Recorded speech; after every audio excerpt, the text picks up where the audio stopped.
A doubtful debt occurs when we believe that our debtor is unlikely to be able or willing to pay. There is either still a chance that the money will be recovered, or we are not sure exactly which customers are not going to pay us, but we know from experience that a certain percentage are likely to be default.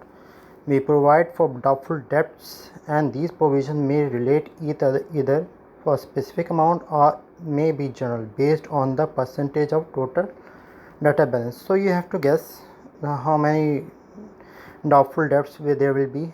It can either be a percentage, or you have to rely on the past experience.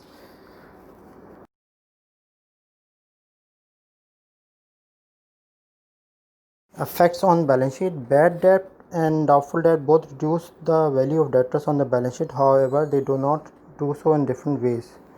Writing off a bad debt simply involves deducting the amount of the bad debt from the debtor's balance directly. In double entry terms, this would be achieved by a credit to debtors controlled T account and to individual customers ledger. In contrast, providing a doubtful debt involves creating a new balance called the provision for doubtful debts, or adjusting the value of provisions.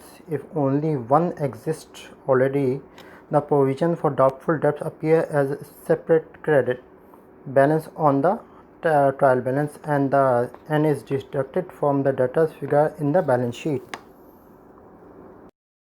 Now we come to effect on the profit and loss account. Writing off a doubtful debt always create an expense in the profit and loss account for the amount of the debt written off in a double entry terms. Because there is a credit to the debtor's T account, there must be a debit DR to a profit and loss account. Creating a new provision for doubtful debts will also create an expense in the profit and loss account.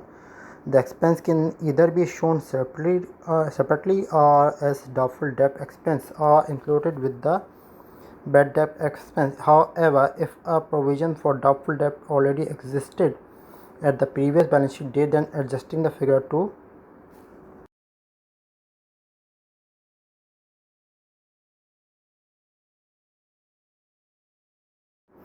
whatever new provision is required at the current balance sheet date may create either an expense or an income in the profit and loss.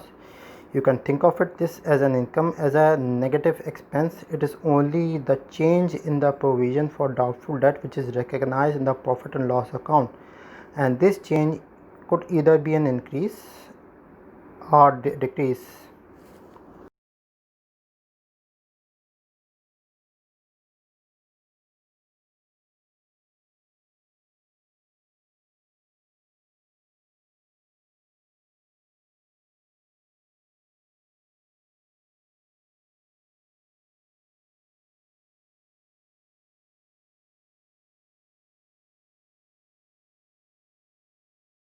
Here we are showing an example. Following entries appear in account pre-trial balance. You can see the trade debtors is 62,350. Provision for doubtful debt is 2,820. The balance sheet shows a trade debtors 60,000, and the provision for doubtful debts shows a 30,000 minus.